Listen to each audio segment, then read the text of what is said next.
I'm great, man. Where are you Cool. at? What part of I'm the in world? Northampton. I'm in Northampton, which is about an hour from London. Oh wow, okay. Were you born in Northampton? Yeah, So you're born and raised there? born and raised. And I went to London for for a lot of years, and then kind of came back here recently. Yeah. So yeah. Very cool. Nice. Yeah, Well, what about you? I'm in San Diego, California. Okay. So you grew up in near London. Yeah. Tell me about how you got into music. Well, I was brought up in a community, basically a Christian community. So we didn't have any TV or any kind of entertainment. So basically, we were just we had to be creative when we were kids to kind of amuse ourselves. So I picked up a guitar when I was like 7. Okay. Started writing songs basically, and like I was trying to every week I'd submit songs to try and get them played in church. But I never Hmm. quite managed it. But yeah, so that's how I started, and then later on when I was kind of like 14, 15, we used to kind of hang out. And I actually started listening to bands like Depeche Mode and stuff like that, like old 80s bands. Hmm. And that's kind of where I got into kind of writing songs, really, like pop songs, yeah. So So you first started writing songs and submitting them into your church. yeah, They would basically, they would perform like original songs and stuff, like yeah, they other do. people's stuff. Well, that's cool. Usually, from what from the knowledge I have of church, it's usually songs that were like old No, this was written like a bit of stuff. a charismatic church. So it was like they just anyway. So there you go.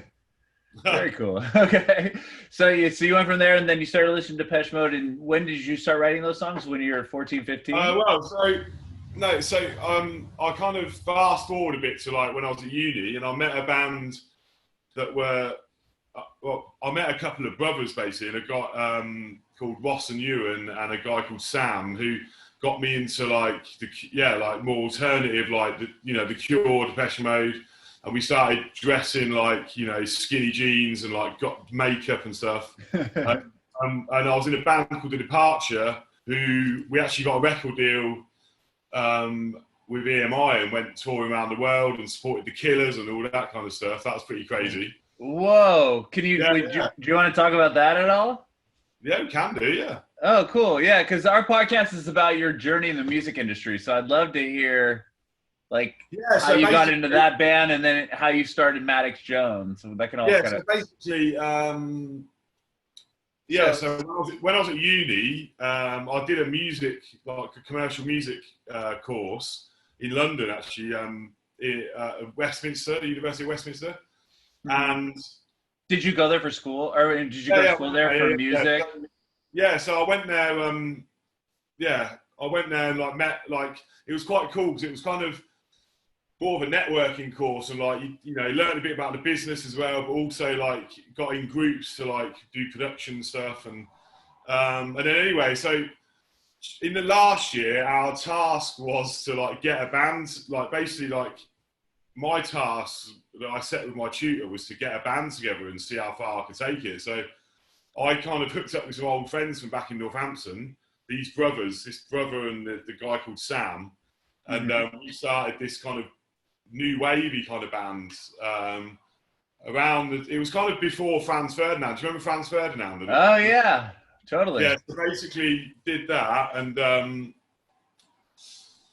yeah, like we basically like ended up getting so it was like January, and by April we'd managed to get a record deal, and like so what we did we recorded our demos one weekend. We recorded this demo in London. Hmm. Sorry, I'm kind of recollecting everything. It's kind of all coming to me. Oh no, no, yeah, this is awesome. Yeah, Yeah, so so basically, Departure was the band that you started at yeah, at college. basically, and then yeah. So whilst I was in my last year of college, we ended up.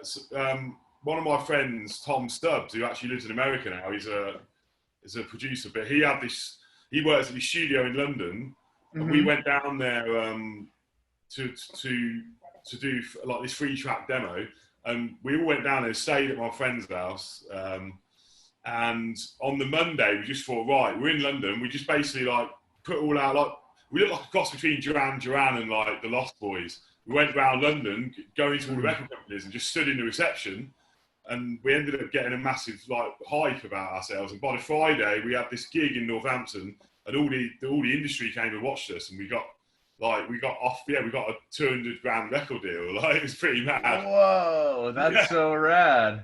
Yeah, it's cool. So then you put out a couple albums with them? We put one out. So we put a single out, and that went to top 30, and we played like Reading Festival. Like, it basically happened really quickly. We'd signed in April. We were in the charts by August. But the thing is, the press, like NME and stuff, it was when NME was still big.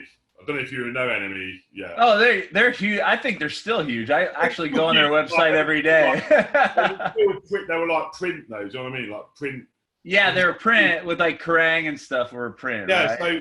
So they kind of didn't really like the fact that we were that got success that quickly. I don't think so. Anyway, so it's kind of a bit of a whirlwind, and we did one album, toured with the Killers, played with the Placebo, Wembley Arena. Whoa. Yeah, it was mental. And then the first album did okay, and then they gave us a shot of doing a second one, but the second one never got released. So. Oh wow! Because I think they would. It was a time when EMI got bought out basically, and I think they were kind of looking at all the bands that weren't making any money. So. Oh, okay. That's like years ago. I kind of got, and then from then I kind of started a band called New Islands, which was kind of like Animal Collective. I don't know if you remember them, Animal Collective. Yes, I do. Yeah. That kind of vibe, and then Passion Pit and all that kind of stuff. Mm-hmm. That was quite cool. Played Glastonbury, BBC Introducing. Then we split up, and then did Born Stranger for like the rest of the time, which has led me on to Maddox Jones actually.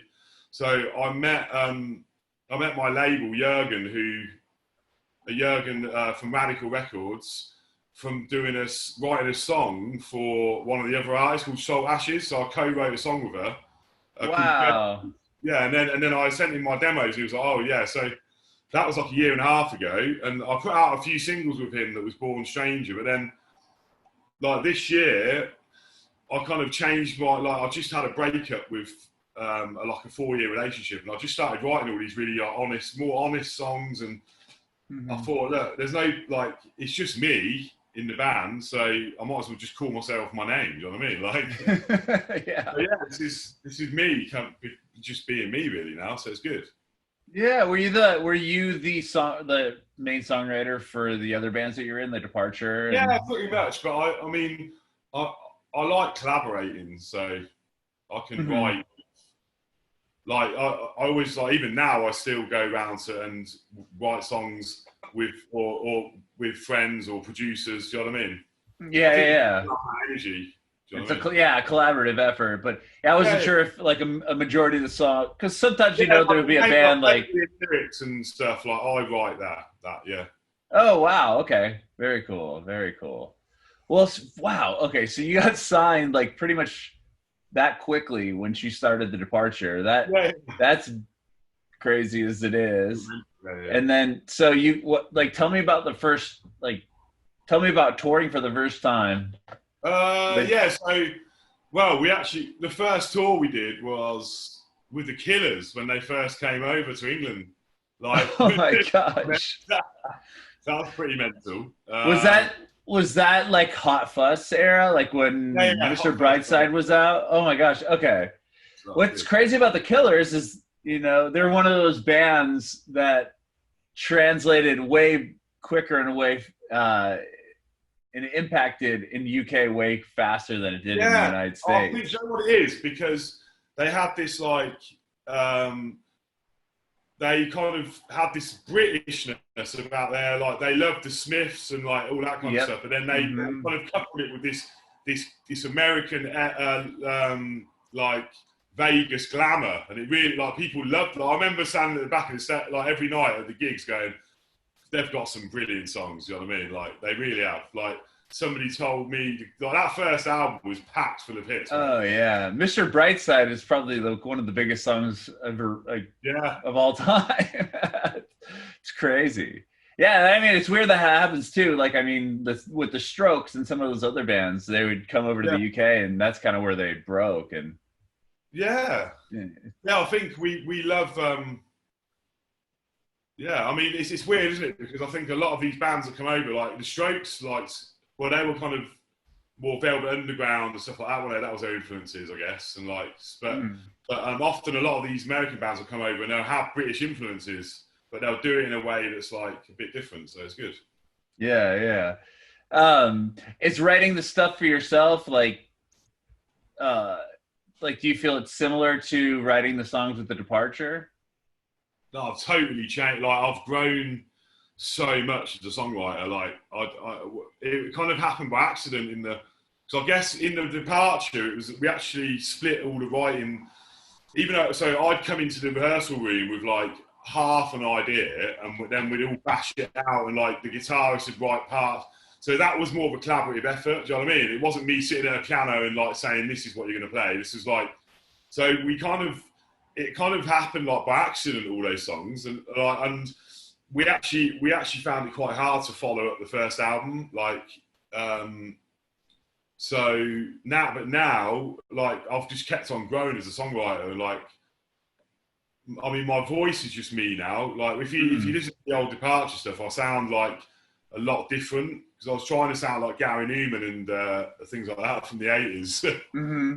I was just young, you know what I mean? Like, as you grow into your voice, don't you, when you're older? Like, sure, yeah. Wow. Okay. Cool. Very cool. Well, tell me about you. Okay, so you were in two bands then. Okay, so The Departure happened, and then the second band you were in. Yeah, so the second band was New Islands, but that was like quite short-lived, really. We only released one single, but we did do some cool. Like, it was like a six-piece.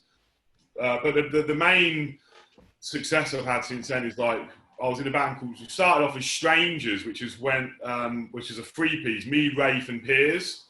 Mm-hmm. We toured with Nicky and the Doves. Do you remember them? No, Nicky, I don't remember. They were like around for a while. Like, they're from Sweden, I think. Anyway, and then it's kind of like 80s, like sounded a bit like Hurts, I guess. You know, Hurts. Mm-hmm. Yeah, so that was, and then that kind of morphed into Born Stranger, because we thought there was quite a few bands called Strangers, and that kind of ended up as a duo, and yeah, we did a few, like, we played some cool gigs, and then this has kind of morphed into that, really. Here I am now, and now it's just you. Yeah, but it feels like the most momentum I've had for like a while now, like coming out as myself, and like the songs that I'm writing seem to be connecting with people, so it's quite nice. You know what I mean? Yeah. Is it different? Like, have you played live at all? Is this like yourself? Yeah, literally. I've just booked a gig actually, like at the end of the year. But obviously, we don't know if it's going to happen, but that's really cool. But it's only just. I'm doing a live stream which is got for Spin Magazine in a couple of weeks. Wow, that's awesome. That's quite cool. Yeah. So that'll be on their Twitch.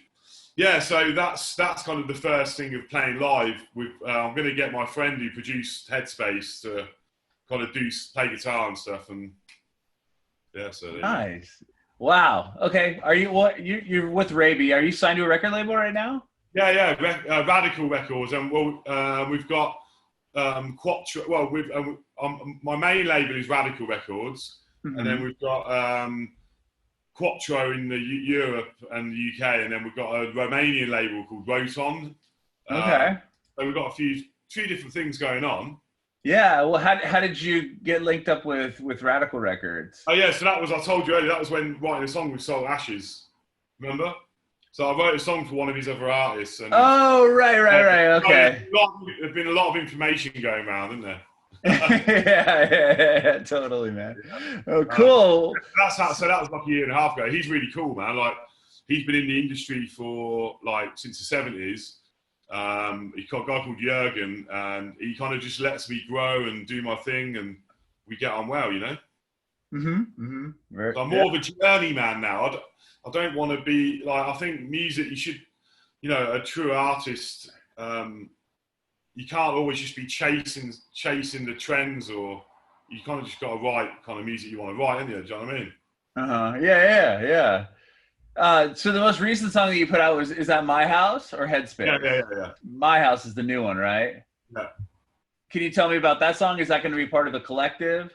Yeah, so that's part of it. That's like the part of the EP. Okay.